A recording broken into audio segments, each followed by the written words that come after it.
Hello ladies and gentlemen, welcome to Hello Day. We're gonna start this week off in Elite Dangerous, where on Friday Frontier they took the servers down for some minor maintenance. A lot of you guys will probably have noticed then that after that patch, frequent crashes were occurring in game, especially around handing in missions. Frontier did acknowledge this shortly after the patch over on Twitter. And then on Saturday, they did send in a fix in order to try and resolve this issue, which I guess it did, but it just caused new issues with some missions becoming unavailable altogether, so just some missions that were basically removed from the game. This was also unintentional. And then later the same day, Saturday, so that's still the day after the original downtime, they did push out a fix for that. I don't know what they've been doing. Clearly there's something server-side that's going on during this minor downtime. That's caused the mission board to just be going haywire, and it took them 2 attempts to fix.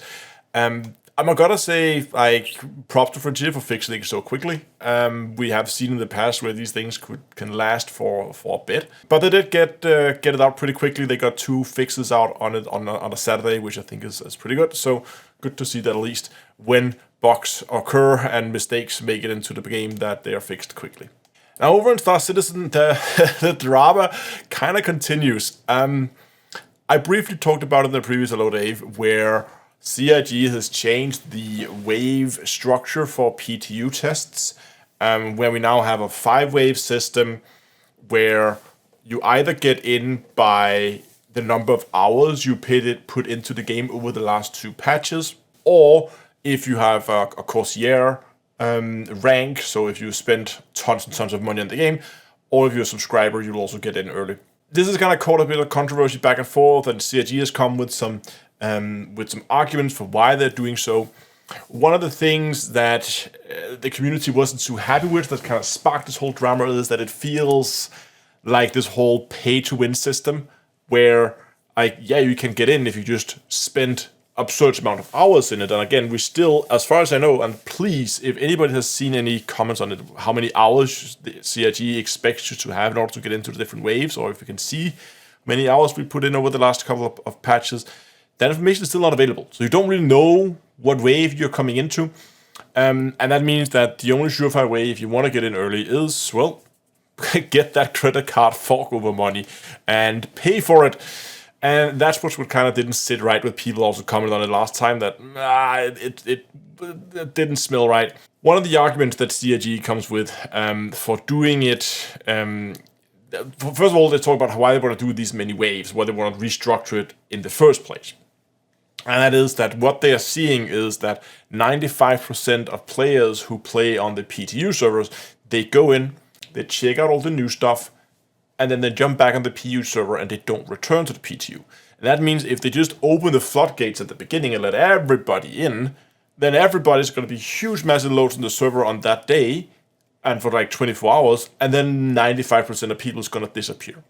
And that means they have very few testers left for the subsequent updates if mistakes are discovered doing a PTU, which, well, that's the point of a PTU, is to catch mistakes and bugs and errors before it makes it onto the live server. And they have very few people actually playing and testing, meaning that it's very difficult for them to get any like large-scale feedback, and especially when it comes to performance testing, it's very difficult when you have very few players.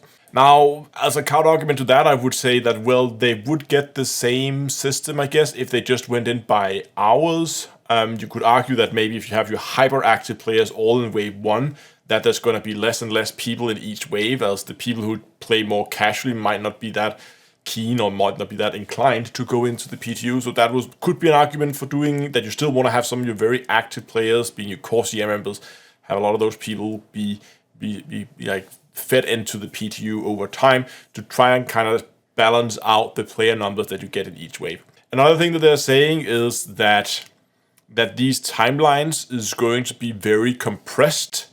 That means that the time between 2 waves going live is going to be very short, and they said they're even expecting multiple waves to happen on the same day. That sounds a little weird to me, especially because we've seen in the past, especially with 3.18, and it seems like 3.19, with given how long it's been in Evocati, that these PTUs last for quite a while. In my mind, and this might just be me, again, not a game developer, But in my mind, if I have 5 waves and I know that each time I release a new wave, I'm gonna get a large influx of players who go in and test something. The way I would do it would be to say, I release wave 1, they test, they give me feedback, I fix stuff, I apply a patch to fix those things, I send in wave 2, right? Because then you have a new influx of people, wave 2 is now available, they will go and they'll play with it, and then you get the same cycle again, they test it, they find bug, they report it, and you get that cycle. You get 5 shots, right? We have a 5-shot magazine here with new testers that you can put into the PTU, and each time, ideally, you will have a patch with fixes preceding opening that. That is at least how I would imagine this would work most effectively. But what CIG is saying is that they will be having multiple waves, or they could have multiple waves starting on the same day, which again, well, if they're having multiple waves on the same day, but 95% of them leave, what's the point then of having multiple waves? Why not just put in everybody at the same time? I mean, sure, that there might be a few hours of high server load, but that's gonna even out as people leave again. Those two arguments just doesn't, like, they don't combine in my mind, but that might just be me. Moving on to live stream tomorrow. I had a bonus live stream this weekend where I finished Breathage, so that we completed the game. I even completed the little extra DLC and did the little survival game there. That was great. There is a second game in development for Breathage. It's not out yet, but that means for this live stream, I want to jump back into Star Citizen. There's a thing that I've been wanting to test for a while, but haven't really had the time as I've been deep diving into mining for quite a bit. But one of the things that I want to test was with salvaging. Right now, one of the more reliable ways to get your hands on salvage is to go and buy a salvage claim. They cost money, obviously.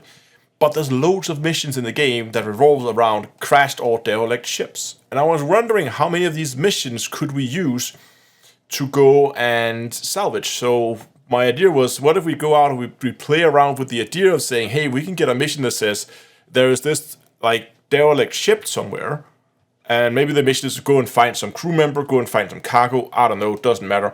But instead of actually doing that, we just go, we salvage the ship, and maybe we complete the mission as well while we're there. But the main purpose is we go, we salvage, we leave, we are happy. I was wondering if that was doable, because that means we would be able to get basically free salvage claims. So that would be quite interesting to test, and I want to go and play around with that. So that's what we're going to do tomorrow on the live stream. And as always, it's going to be at 7 o'clock GMT live stream here on YouTube. But that's it for today. Thanks a lot for watching, and until next time, I'll see you guys in space.